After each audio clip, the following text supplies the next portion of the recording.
제이리의 마음 상담소. 안녕하세요. 시카고 기독교 방송국 청취자 여러분 반갑습니다. 저는 제이리의 마음 상담소를 진행하고 있는 하늘복지관의 이재명입니다. 지난주에는 정신질환은 왜 발생하는 것일까요?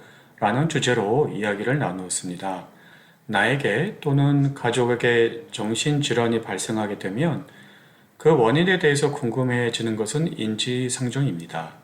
정신질환은 유전적, 생물학적, 환경적 요인들에 의해서 발병할 수 있으며 어느 한 가지 요인에 의한 것이라기보다는 여러 요인들이 복합적으로 작용하여 발생합니다.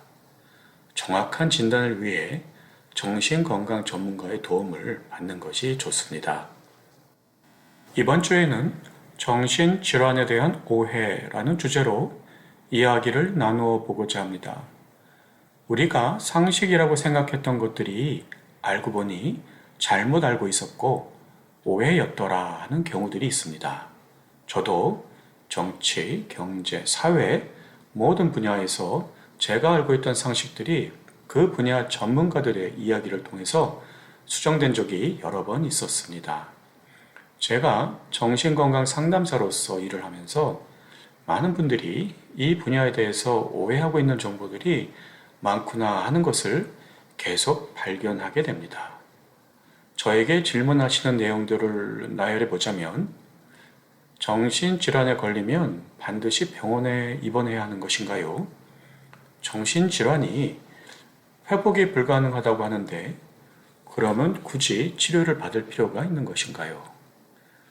정신적인 의지가 부족해서 그런 거니까 정신만 똑바로 차리면 되는 것 아닌가요?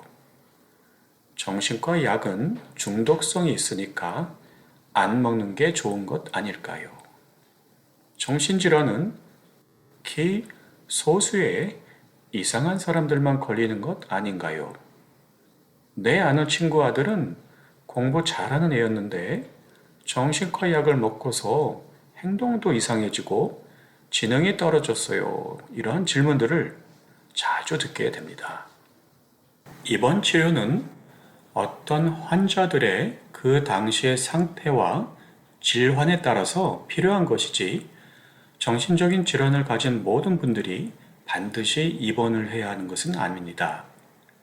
그분의 질환과 상태에 따라서 상담이나 외래 치료로 관리가 되는 경우가 오히려 대부분입니다. 정신질환은 회복이 불가능하다는 생각으로 치료를 포기하시거나 다른 방법으로 치료를 해보시려고 하는 경우들도 보았습니다. 이런 오해로 인해서 치료의 시기가 늦춰지면 장애가 더 심해질 수 있고 치료의 경과가 당연히 좋지 않게 됩니다. 조기 발견과 조기 치료가 된다면 치료의 경과도 더 좋게 나타납니다. 나의 가족이 정신질환에 걸렸을 때 너의 의지 부족으로 그런 것이니 정신만 잘 차리면 괜찮아질 거야 라는 말은 오히려 그에게 마음의 상처가 될 수도 있습니다. 신체적 질환과 같이 여러 요인들의 복합적 작용으로 인해 생기는 질환이라는 관점을 가지는 것이 필요합니다.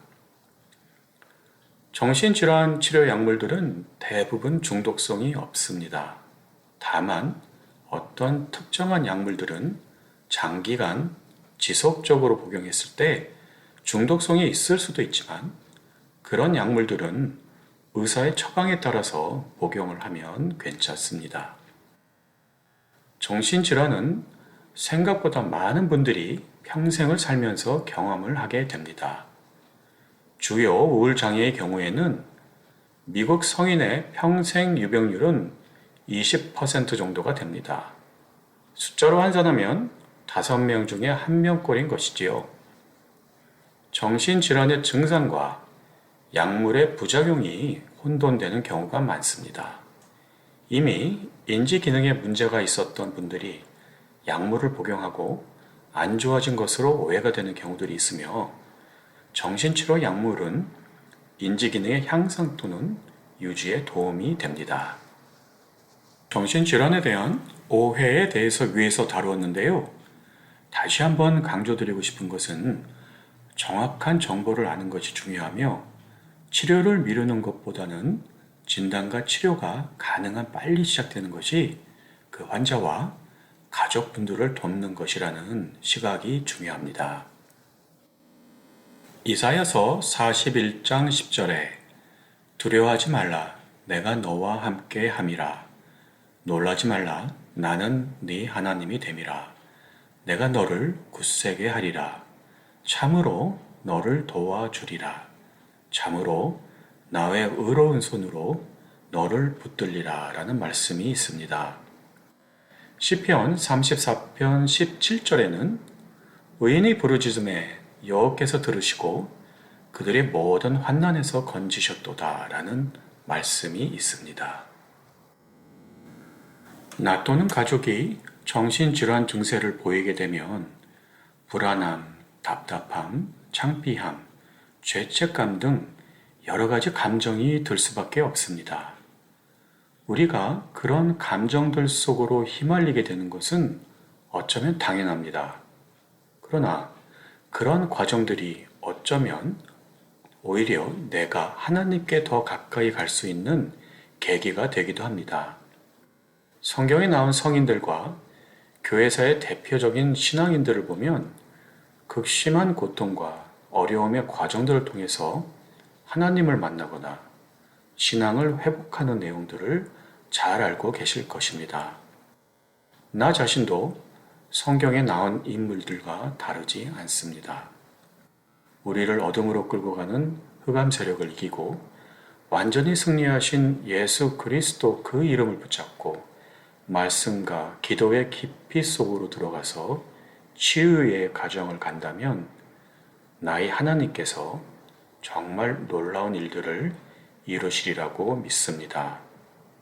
그런 믿음 속에서 한 주간도 승리하시기를 기도합니다. 오늘도 저와 함께 해주신 청취자 여러분께 진심으로 감사드립니다. 다음 주에도 정신 건강과 관련된 또 다른 주제로 내용을 나누겠습니다. 다음 주 화요일 이 시간에 다시 뵙겠습니다. 감사합니다. 지금까지 하늘종합복지관 정신건강 프로그램 디렉터이신 제이리의 마음상담소였습니다.